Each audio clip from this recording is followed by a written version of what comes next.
summer, the Griswolds are going global. And Europe? Well, they're not ready for it. Paris, France? Watch out for the chaos. Germany? Total confusion. Italy? Forget about it. Chevy chases back as the clueless king of vacation disasters. And this time, passports won't save them. It's lederhosen, language barriers, and one international incident after another. From wrong turns to even worse decisions. It's the cultural catastrophe that you weren't asking for, but can't look away from. Buckle up, it's National Lampoon's European Vacation. Now on VHS. That's it, your VCR can handle it.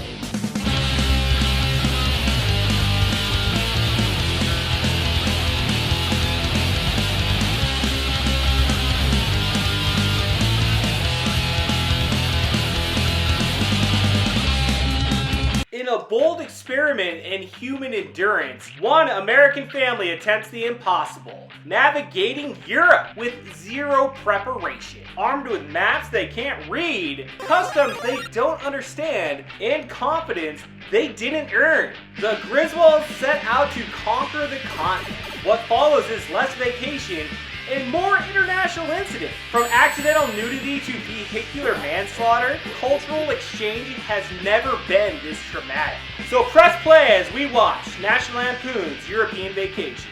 After their trip to Wally World, the Griswold family somehow ends up on a game show called Pig in a Poke. And of course, they win a full-blown vacation across Europe. That's when things go downhill.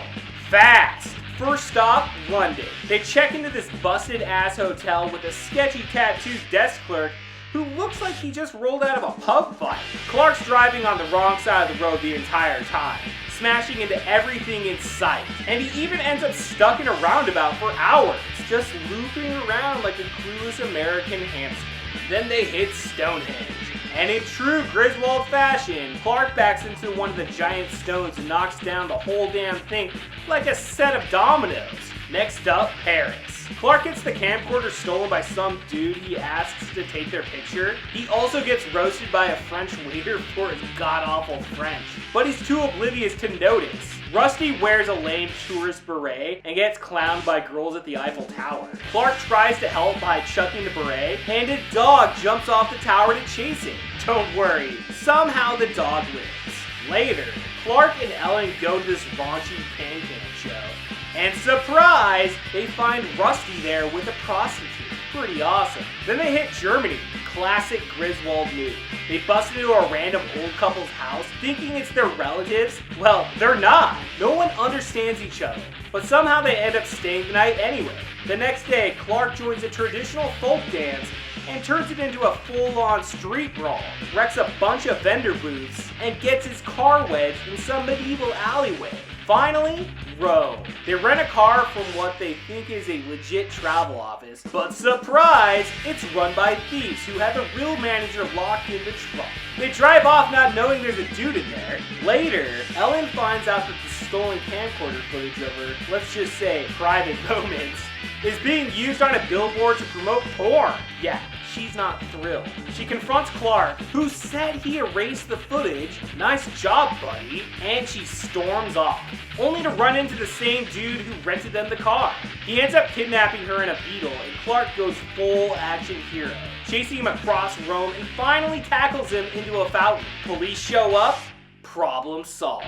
On the flight home, Clark tries to find the bathroom. He accidentally stumbles into the cockpit and causes the plane to dip so hard it knocks the torch off the Statue of Liberty. Rusty just goes, "Yep, the Griswolds are back." So here's the deal. This was actually the first time I've watched European Vacation all the way through. I was surprised how much I liked it. Compared to the original Vacation, I think it still holds up pretty damn well. Now, it's the same Griswold style chaos we all love, but something about this one just clicked with me, okay? I might even say, this is my favorite vacation movie. I know, everyone worships Christmas Vacation, and I get it. But man, I had a great time with this one. I sat through it, sparked one up, and laughed the whole way through. Clark Griswold is peak dad energy, okay? And the stuff with his daughter, fucking hilarious. That porno tape scene at the end? Come on! Hasn't that happened to all of us at some point? And Rusty's just out here trying to get laid in every country. Classic teen comedy gold, right? The pig show in the beginning had me dying, especially the dig at the family feud host who used to kiss all the women back in the 80s. You know, it's such a weird 80s deep cut, but it's so good. And then you've got Clark's wife getting kidnapped at the end. That's just the cherry on the top in my opinion. The Griswold Disaster Sunday, as I call it. Also, fun little side note, Vacation and European Vacation are both rated R, right? So Christmas Vacation got toned down to a PG-13, and you could definitely feel the difference. There's a little bit more edge on these early ones, right? The bottom line here is, if you're not a fan of Chevy Chase and haven't given European Vacation a real watch, do it. It's a damn good time. So as we end this episode here, if you're a fan of Chevy Chase and you haven't watched European Vacation in a long time, go ahead and put it on, man, because it's a riot. So the next time you're in Europe, just act like you're Canadian, eh? And until then, I'll see you at the video store. Red, blue lights, white, bright lights, I got you in my sights tonight. Red, blue lights, white, bright lights, I got you in my sights tonight. Gonna get you in my squad car, and you're gonna tell me. Gonna get you in my squad car, and you're gonna tell me. Would you date a guy hung with a badge? Would you date a guy hung with a badge? Would you date